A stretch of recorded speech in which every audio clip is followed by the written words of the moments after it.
A nossa preocupação inicial partiu da constatação de dados que demonstram que setores mais vulneráveis da sociedade brasileira, aquelas pessoas que têm a maior dificuldade para manter uma vida digna, adquirindo o que é necessário para a sua moradia, para a sua educação, para a sua saúde, estariam carreando aí significativas somas de dinheiro para esses sites de aposta. A partir disso, a Procuradoria Regional dos Direitos do Cidadão no estado do Ceará abriu um procedimento para ter uma dimensão exata dessa situação, ou seja, se isso realmente estava acontecendo e qual era a quantidade que isso envolvia. Iniciamos uma investigação para proteger esse segmento vulnerável da sociedade. Este é o foco principal do procedimento aberto. Isso se espalhou para todo o Brasil a partir de uma atuação da Procuradoria Federal dos Direitos do Cidadão. Mas, desde logo, nós vimos muitas vulnerabilidades na regulamentação para essa atividade e uma deficiência muito grande de fiscalização. E isso faz com que a gente olhe para outras frentes de atuação, faz com que a gente olhe para a vertente criminal, ou seja, uma possibilidade de que recursos tenham sido lavados ou estejam sendo objeto de uma legalização indevida nessas plataformas, a vertente criminal, e também nos causa muita espécie o descontrole da atividade em si, gerando um possível problema grave de saúde pública, que é o vício das pessoas na utilização dessas plataformas. Então, nós temos os vulneráveis, cujo contingente pode estar viciado ou não. Nós temos os não vulneráveis, que podem estar padecendo por jogo e comprometendo também parte significativa de suas rendas. E nós temos também uma vertente criminal, que pode demonstrar atividades ilícitas com a utilização dessas plataformas.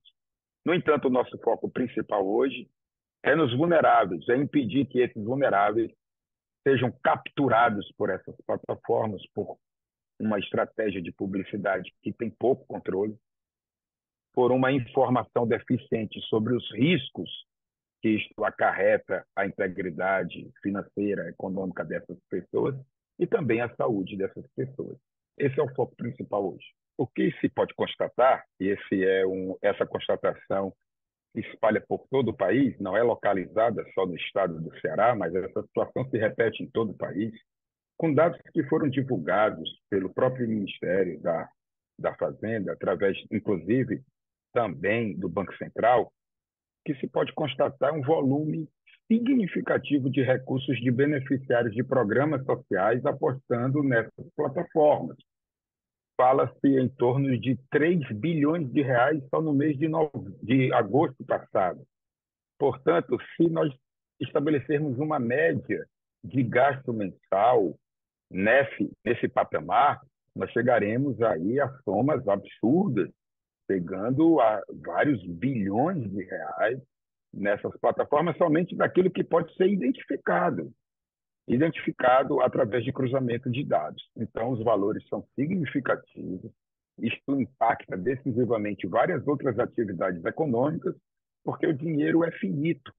O dinheiro que essas pessoas não gastam na manutenção da sua alimentação, na manutenção de sua moradia, do seu vestuário, da sua educação, da sua saúde, estão indo para esse outro setor de forma concentrada, estão tornando essas pessoas cada vez mais vulneráveis, cada vez mais dependentes da atuação estatal mais incisiva. E faz com que o dinheiro que foi feito para dar conta dessas vulnerabilidades saia das pessoas, vá para uma plataforma e deixe essas pessoas bem mais vulneráveis. É um problema nacional, não é só no estado do Ceará, é um problema gravíssimo, e tão grave que despertou aí o governo para apresentar soluções a esse problema. Bem, alguns países no mundo proíbem esse tipo de jogo. Outros permitem, mas em muitos países onde esse jogo é permitido, o controle é muito mais efetivo do que o controle que se faz no Brasil, principalmente em dois pontos essenciais. O primeiro, na publicidade.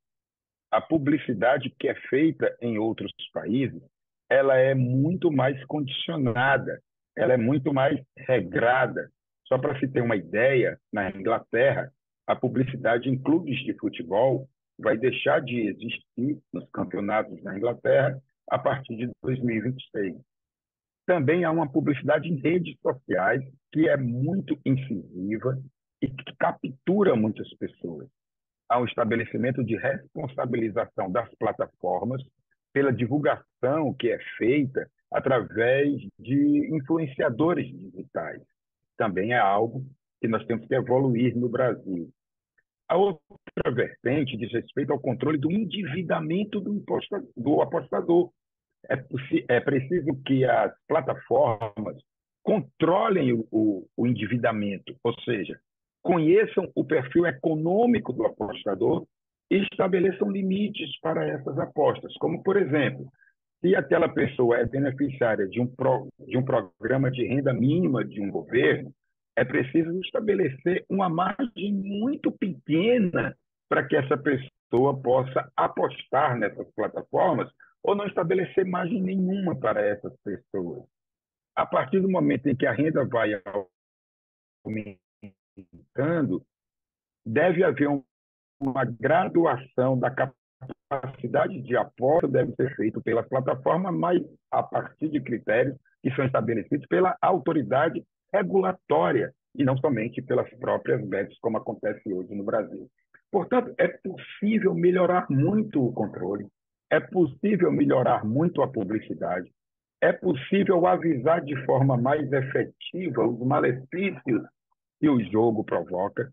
E nós temos no Brasil regramento específico para fumo, em termos de publicidade, para bebidas alcoólicas, para medicamentos. São regras bem duras, bem claras, que exigem que o malefício causado pelo vício nessas atividades esteja explícito no consumo desses produtos. Portanto, isso também deve ficar muito claro para o jogo nessas plataformas. A atuação do Ministério Público Federal, de início, não é proibir o jogo, e sim estabelecer uma regulação mais efetiva que permita o jogo, a arrecadação tributária decorrente desse jogo, que as pessoas possam eventualmente obter sucesso financeiro ganhando algumas apostas, mas que não se endividem, que não se tornem viciadas, que isso não gere um problema de saúde pública. Outra questão muito importante é que a legislação estabelece um percentual do ganho das apostas que deve ser pago em prêmio. Ou seja, é preciso que essas plataformas revertam em prêmio um percentual grande de sua atividade, ficando somente com uma margem de lucro correspondente à administração dessas apostas e não tornando-se ricas, bilionárias, com a apropriação do dinheiro das pessoas mais vulneráveis. A legislação brasileira impede que se faça publicidade em atividades esportivas, eventos esportivos, de fumo, de bebida alcoólica e de medicamentos. Não é possível colocar na camisa de um clube uma marca de uma bebida, uma marca de um cigarro, uma marca de medicamento.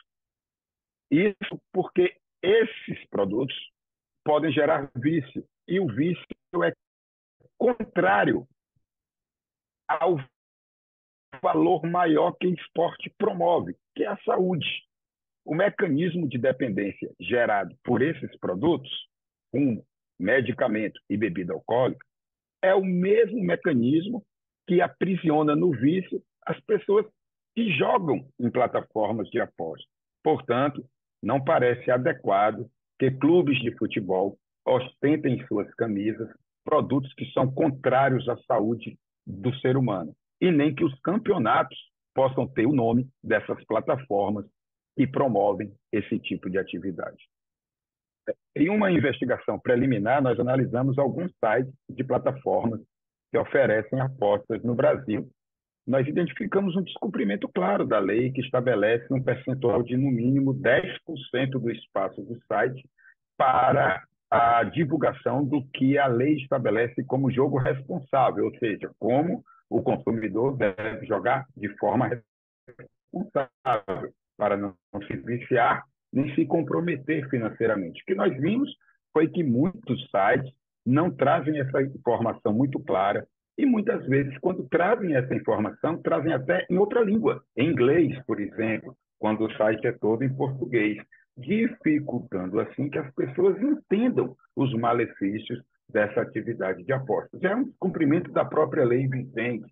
A lei vigente, ela é muito aberta, ela deixa espaço para muitas condutas indevidas e é preciso, portanto, uma regulamentação muito efetiva para que a autoridade fiscalizadora possa, então, atuar e multar essas plataformas pelo descumprimento das normas. Eu acho que nós devemos, nesse momento, focar na construção de uma regulamentação específica, muito contundente, que possa controlar de forma eficaz a utilização dessas plataformas, fazendo com que as disposições gerais da lei se tornem mais concretas como parâmetros de fiscalização mais efetivos.